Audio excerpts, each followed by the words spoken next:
From Lagos, Nigeria, this is News Central. I'm Felicity Ezewike. Top stories tonight. Afenifere leaders call for sincere efforts to build Nigeria's democracy as stakeholders advocate strengthening of regional security. Nigeria's hydrological agency warns of severe flooding in 30 states after federation. U.S. aid cuts force South Sudanese hospitals to close as children die trying to access medical care. In business, African telecommunication giant MTN moves to cut stake in Nigeria with plans to sell shares to deepen local ownership. And in sports, Nigeria Football Federation confirms Super Eagles will face arch-rival Black Stars of Ghana at the 2025 Unity Cup. The news begins now.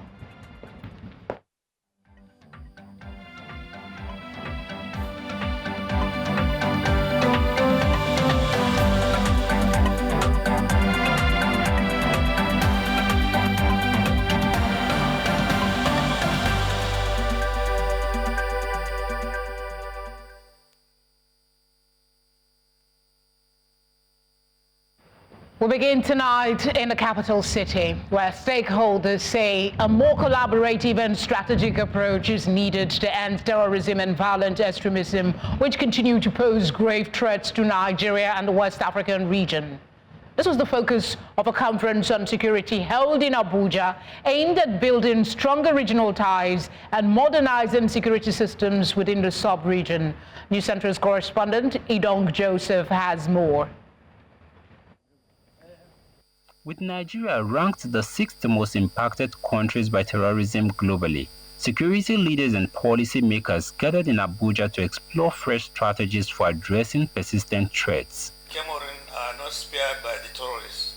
The Minister of Police Affairs, Senator Ibrahim Kidam, emphasized that defeating terrorism will require a holistic and multifaceted approach, including modern, integrated and cooperative border management systems. Insecurity has aggravated instability and setbacks in this sub-region. However, I am optimistic that effective information sharing and cooperation among the countries in the region are critical to addressing these challenges. The conference, themed A Path to Regional Cooperation, brought together top officials from the military, police, drug law enforcement agencies, and regional bodies who all agreed that insecurity cannot be tackled in isolation. They acknowledged Nigeria's progress, like the deployment of biometric border systems and surveillance drones, but warned that the threat remains high, fueled by rising drug abuse among armed groups and porous borders. The activities of these terrorists have destabilized our communities, especially the Boko Haram and the other associates. We have also seen in the northwest what is happening with the banditry and kidnapping. All these are fueled by drug usage.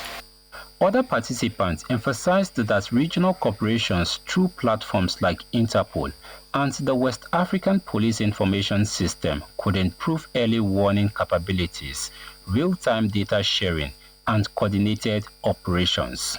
This I-247 will give you the facility to query data among 196 countries across the globe. Imagine you have data of criminal data, intelligence records of 196 countries. The outcome will be excellent for you to perform your duty. Beyond the speeches, the gathering sent a clear message that regional solidarity, strong enforcement and policy reforms are essential to ending terrorism in Nigeria and beyond. In Abuja for News Central, Idong Joseph. Still on nation building, it was a day of tributes and reflection in Lagos as dignitaries from across the country gathered at the Museum Center to celebrate the 97th posthumous birthday of elder statesman and Afenifere leader, Chief Ayo Adebajo. Nigerian stakeholders seized the opportunity to clamor for statehood, restructuring, and an enduring democracy? Afenifere's duty in this season is to help the Nigerian people to find a way to recognize the commonalities of their affliction so that they are not speaking at cross purposes even when they ought to be speaking to free each other or acting to free each other. Afenifere was not founded for the Yorubas. It was founded for Nigerians. It was founded to save us from ourselves.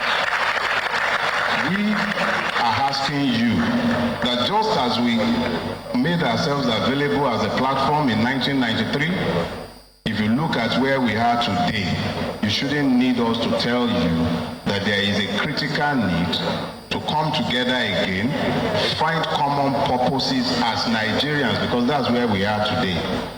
To being this political party, it should be sold the future.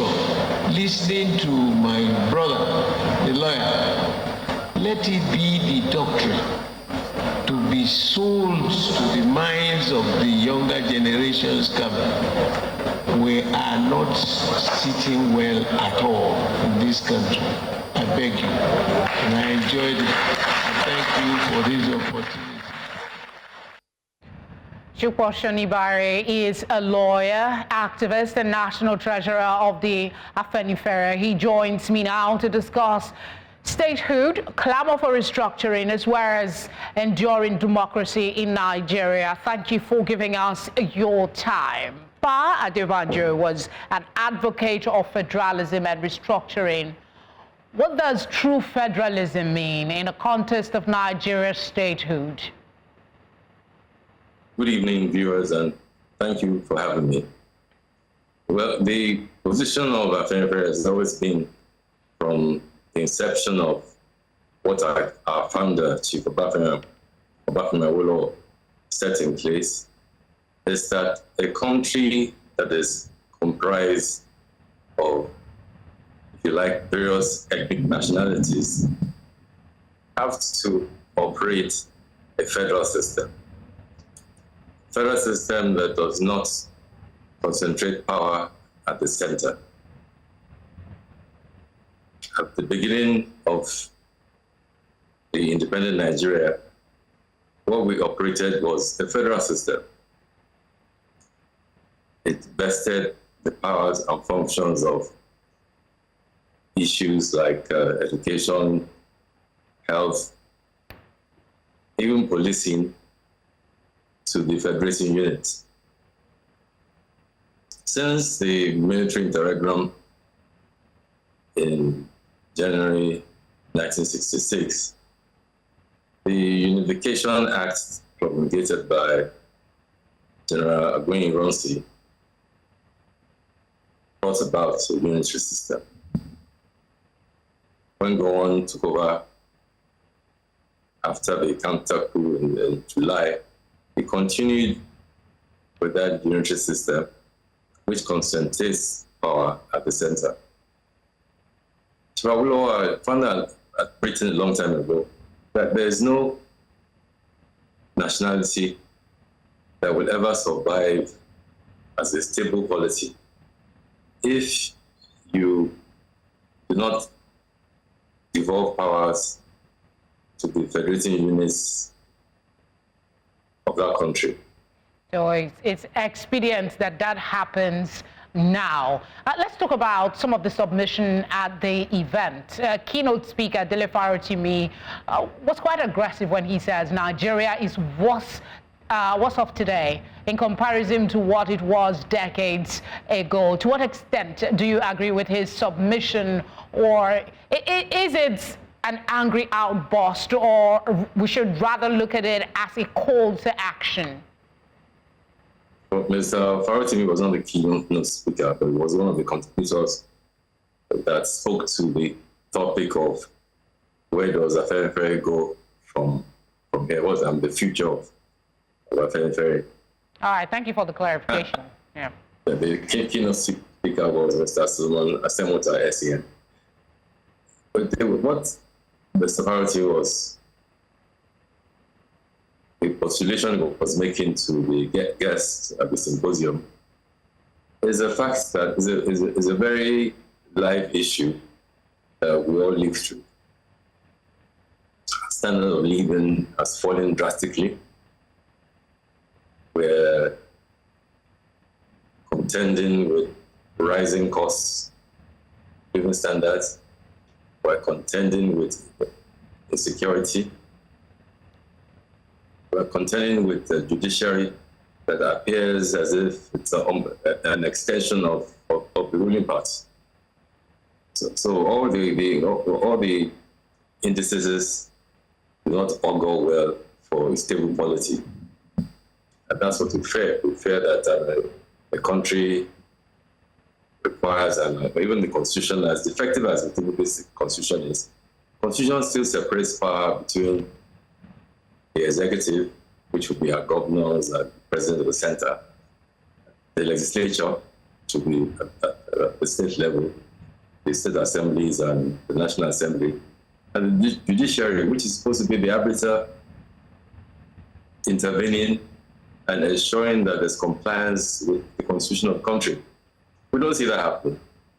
The legislature seems to be an extension of the executive. They even try to award themselves what they call constituency projects, contracts, which is not the function of a legislature there, to make laws. And they seem this time around that with this particular National Assembly seems to be just a rubber stamp assembly. All right, let's take the judiciary itself seems to. Sorry to interject. I'm told we're time pressed at the moment, but I would like your particular thoughts on how elite politics is influencing conversations around restructuring in Nigeria. What could be the potential of going along with that debate, and how soon do you foresee a reality in terms of restructuring enough for the country? But restructuring simply means devolution of powers. It just simply means not concentrating power at the center and not running a unitary system. If we do not, we are getting to a level where the oil that countries have been dependent on will soon run out. Even the value of selling crude as we move along will diminish because there are now alternative sources of energy. If we do not allow the federated units, which happen to be the states at this point in time, to be able to keep the earnings from the resources within their boundary, the country is bound to be a failed state. So the restructuring is just a description of the devolution of powers. We feel that unless we're able to vest powers to be able to be responsible for generating all the resources within the boundary of the state, and the state given a percentage to the center, unless we're able to do that, the country will continue to slide on the path of precipice. There will continue to be insecurity. We hope not. Because it's impossible to have a policing system where the policing is central. So all the issues are such that unless we restructure, which is unless we devolve powers to the federating units, the country will continue to work in darkness. All right, sir. Thank you very much for speaking with us. We appreciate your time. Thank you for having me. Thank you. Let's head on now to other developments. We can tell you that the federal government has predicted heavy rains and floods in 30 states and the Federal Capital Territory, FCT, Abuja. The high flood risk states are Abia, Adamawa, Akwa Ibom, Anambra, Bauchi, Bayelsa, Benue, Borno, Cross River, Delta, Ebonyi, Edo, Gombe, Imo, Jigawa, Kebbi, Kogi, Kwara, Lagos, Nasarawa, Niger, Ogun, Ondo, Osun, Oyo, Rivers, Sokoto, Taraba, Yobe, Zamfara, and the Federal Capital Territory.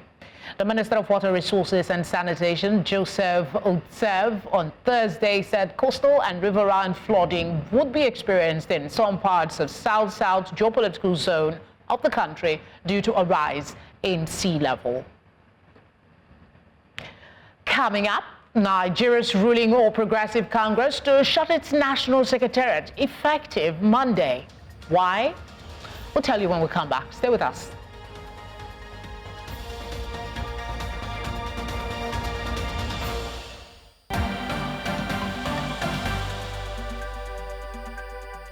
Watching tonight on News Central, a reminder of our top stories.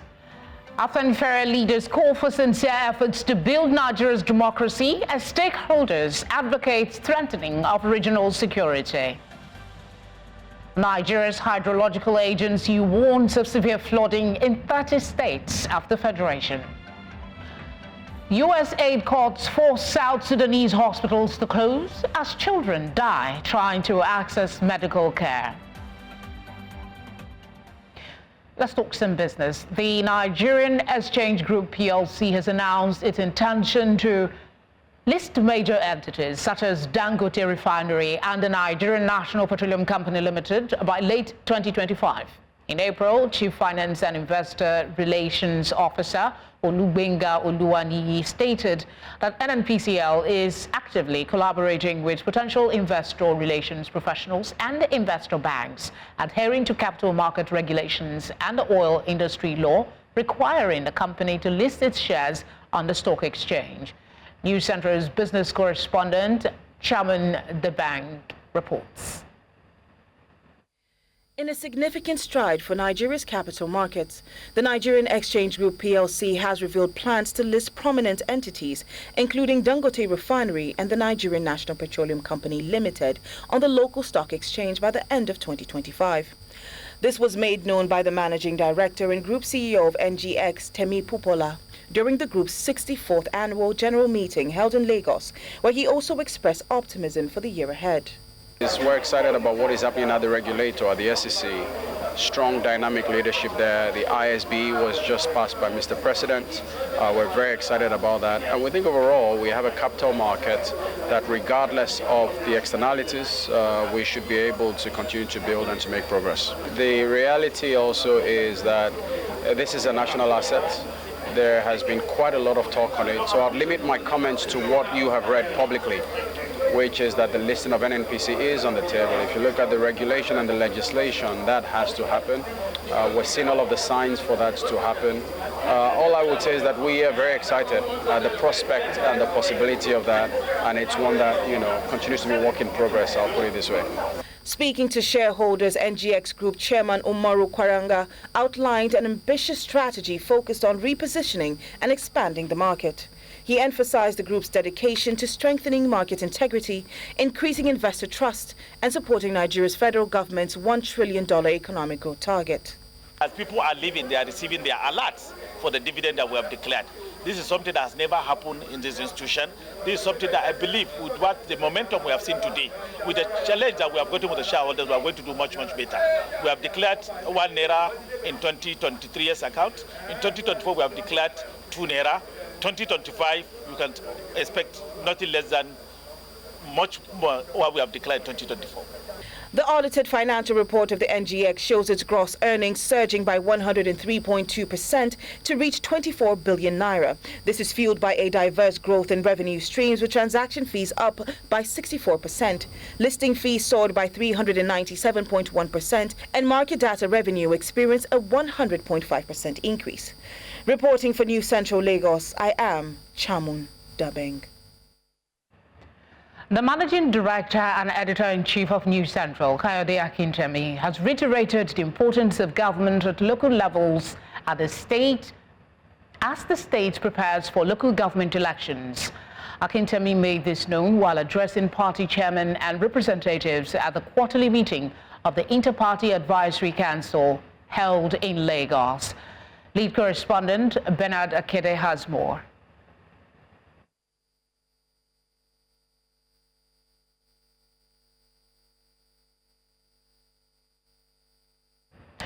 We'll bring you that report subsequently. But for now, let's tell you that the All Progressive Congress APC has announced that its National Secretariat in Abuja, popularly known as Buhari House, will be kept under lock and key as from Monday, April the 14th. Now, why? This is in honor of its Director of Administration, Abdurrauf Adeniyi, who was murdered after being kidnapped weeks ago. The party advised all staff to use the mourning period for sober reflection and prayers for the family of the deceased and the loved ones. APC added that a condolence register will be open in his honor.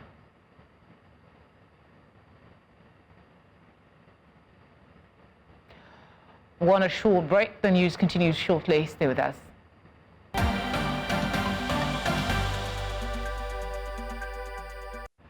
Thank you for staying with us. We apologize for the interruptions. We now have that story about the managing director and editor-in-chief of News Central, Kayode Akintemi. He has reiterated the importance of government at local levels as the state prepares for local government elections. He made this known while addressing party chairmen and representatives at the quarterly meeting of the Inter-Party Advisory Council, which was held in Lagos, Nigeria. News Central's lead correspondent, Bernard Akede, has that story now. IPAC meeting brought together leaders of various political parties in Lagos to deliberate on key issues affecting governance at the grassroots level. This is our general meeting of all party chairmen, just basically to deliberate on governance and how to better improve the quality of the administration of political parties, together with the regulatory bodies INEC and LISEC. And we do this every quarter. This is our second quarter. With the local government elections drawing closer, several concerns took center stage. The presence of a representative from the Independent National Electoral Commission, INEC, helped shed light on lingering grey areas and provided much needed clarity. I wanted them to synergize properly, have decorum, ensure that there is inclusivity, that is, in terms of membership, they should carry a lot of members of their parties along in decision making, particularly when it has to do with the major exercises like congresses and primaries. However, a major highlight of the meeting was the address by News Central's Managing Director, Kayode Akintemi, who emphasized the importance of robust engagement between media and political actors, particularly at the grassroots level. He seized the opportunity to formally invite the party leaders to News Central's upcoming Chairman's Dialogue, a platform designed to foster deeper conversations on governance, leadership, and the role of local governments in national development. A special platform created exclusively for political party leaders and key stakeholders in Lagos. Our intention is to replicate this in other states of the country and possibly at the federal level. We also look ahead to what the next cycle of elections may bring, the role each of your parties will play in shaping that future. It is your conversation. It's an opportunity for you to engage and share your ideas and thoughts with all Nigerians so that they get to see what you're going through in Lagos. What are the problems? What are the challenges? What are the issues that Nigerians need to know? And when they know, you also table what are the solutions. As the meeting wrapped up, there was renewed optimism around the upcoming elections and anticipation for the chairman's dialogue. I want to believe we are going to have free and fair election, and we've said it to them that we don't want to have our collation centers at the local government, and I know they're working very serious about it. So I want to believe we are going to have a very good election. The dialogue is scheduled to hold on Thursday, April 17th, and will be broadcast live on News Central. In Lagos for News Central, Bernard Akede. Many thanks, Bernard. A short break now. The news returns in a bit.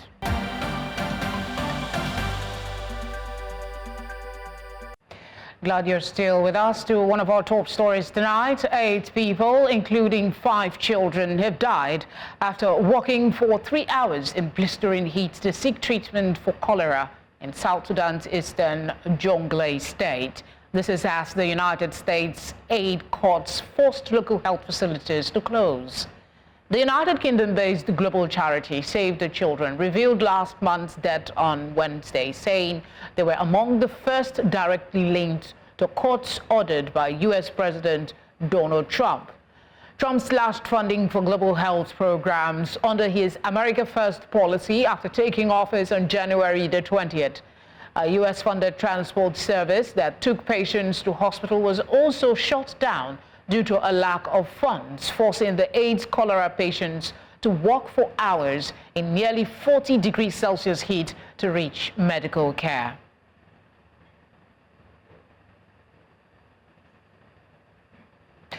Up next now is Business with Joanna. That's right. Investors are getting an opportunity to get a bigger piece of the pie in MTN Nigeria as the group sells more of its stake. I'll bring you the details on that after this break.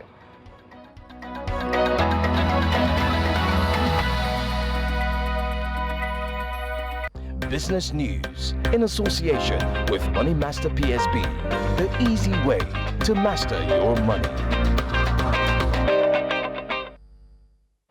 MTN Group has announced plans to reduce its stake in MTN Nigeria from 76% to 65% through a public offer, aligning with its long-term goal to boost local ownership.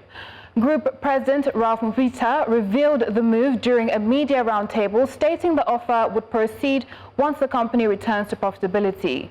This would be MTN's second major public offering in Nigeria after its 2021 retail sale of 575 million shares, which was oversubscribed and left its stake reduced from 78.8% to 75.6%.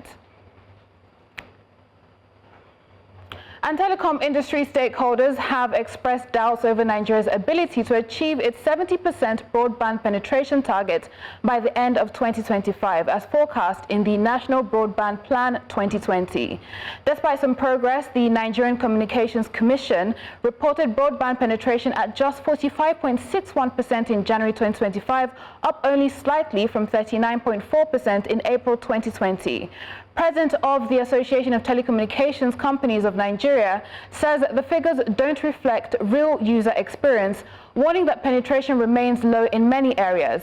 He stressed that without significant improvements, the targets may remain unmet within the planned timeline. And gold prices surged nearly 3% on Thursday, hitting an all-time high on escalating US-China trade tensions and a weakening dollar.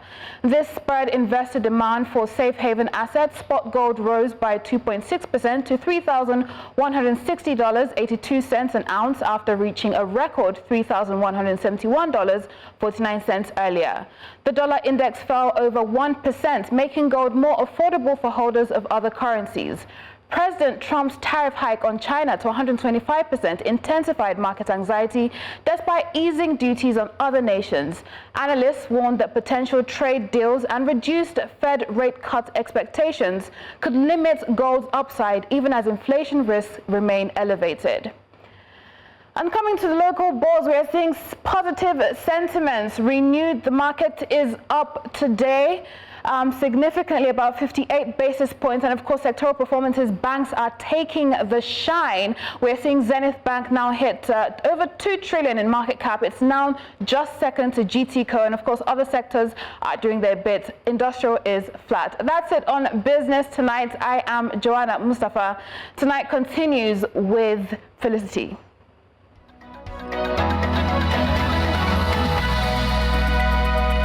Business news in association with Money Master PSB, the easy way to master your money.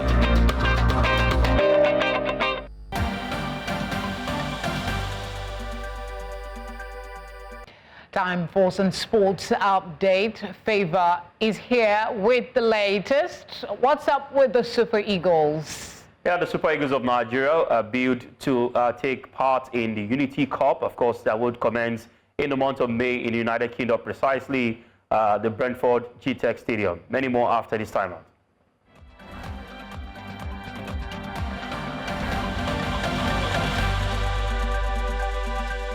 Sports Update, brought to you by Corn Oil. Corn Oil, we go the extra mile.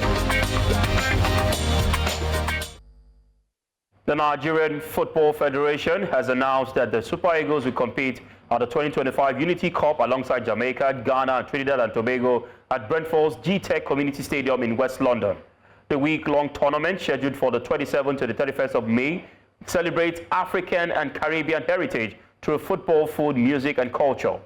Trinidad and Tobago will kick off the Unity Cup on 27th of May with a high-energy clash against Jamaica, setting the stage for Nigeria's fierce showdown with long-time rivals Ghana's Black Stars on the 28th of May. All four teams will return to the G-Tech Community Stadium on the 31st of May for the third-place playoff and the grand finale.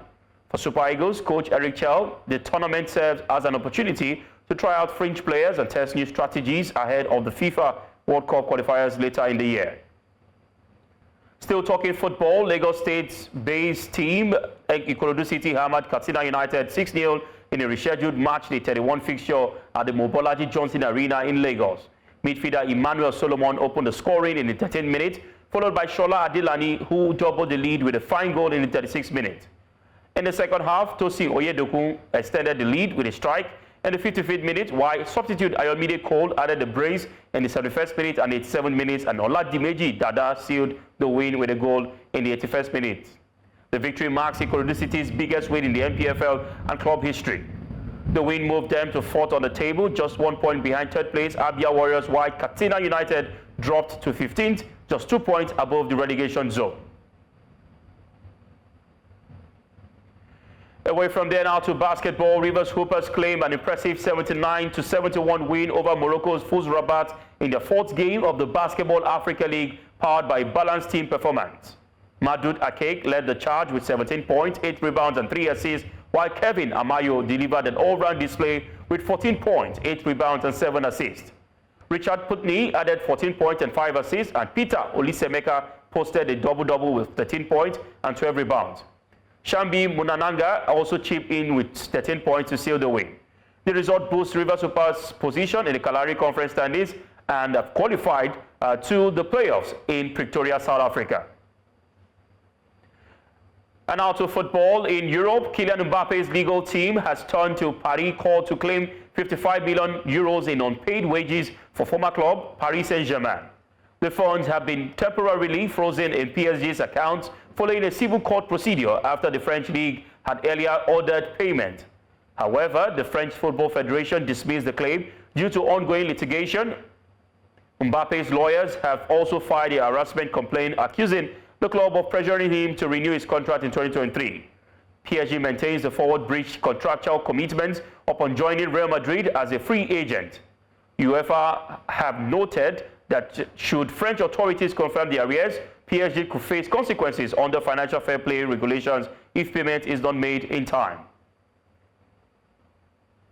The International Olympic Committee has announced that women's football at the 2028 Los Angeles Olympics will expand from 12 to 16 teams, while the men's event will reduce from 16 to 12. This decision is part of a broader effort to achieve gender balance across all Olympic team sports. The IOC cited the rapid growth of women's football, especially in the United States, as a key reason for the change.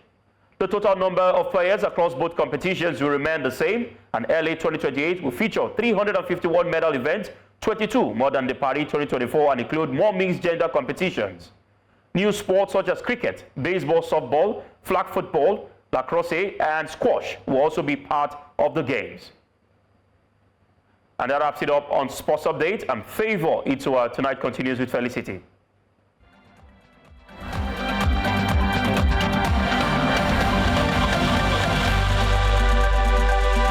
Sports Update, brought to you by Corn Oil. Corn Oil, we go the extra mile.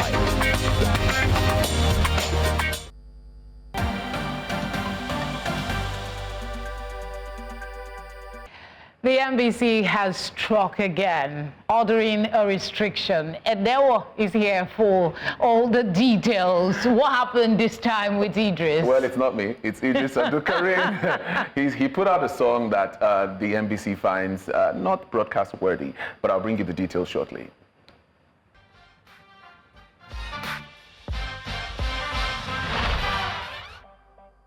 Entertainment news in association with Glow Unlimited.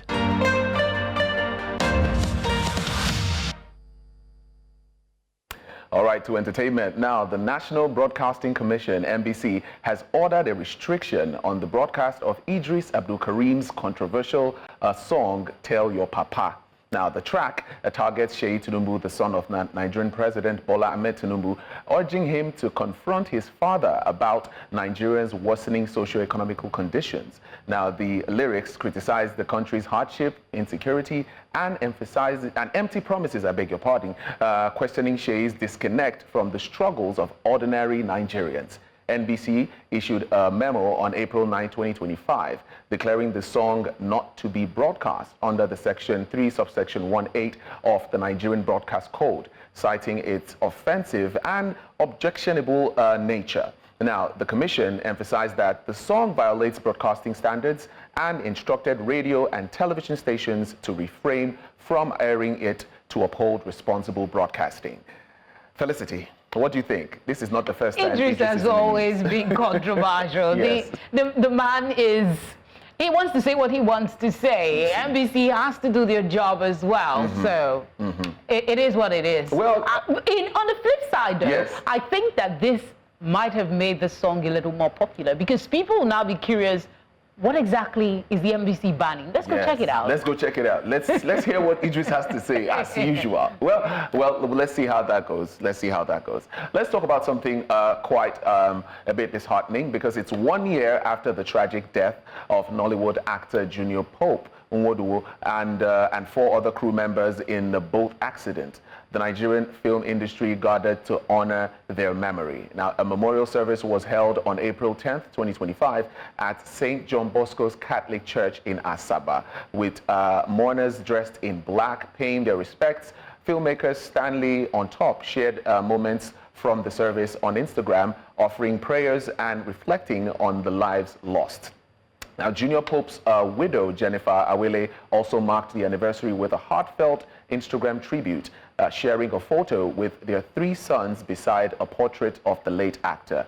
She spoke about the deep grief they faced over the past year and difficulty of explaining their father's absence to their children. Jennifer expressed gratitude for the support they've received and emphasized that Junior Pope's legacy, love, and impact continue to live on. Felicity? I quite agree. May his soul continue to rest in peace. And it's quite heartwarming when we don't forget people so quickly. And, you know, colleagues still rally around him, the family and the wife particularly, and the kids. May his soul rest in peace. May his soul rest in peace. It was just like yesterday, but hey. Yeah, look at I was surprised when I actually saw the news earlier today that it's 1 year already. Yeah, yeah. Well, time flies. That's all we have on entertainment tonight.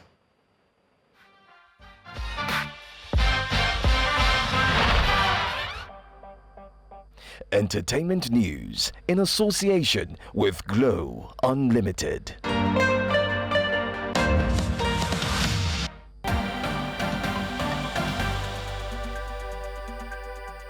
And that's the news tonight. But before we go, let's take another look at some of the top stories. Afenifera leaders call for sincere efforts to build Nigeria's democracy as stakeholders advocate strengthening of regional security. Nigeria's hydrological agency warns of severe flooding in 30 states of the Federation. We also brought you news that U.S. aid court has forced South Sudanese hospitals to close. As a result, children have died trying to access medical care. Do send us your eyewitness reports to the number showing now on your screen. You can follow us on all social media platforms as well, at News Central TV. You can watch us live on DSTV channel 422, well, on GoTV channel 23, Star Times channel 274, Avo TV, and on YouTube.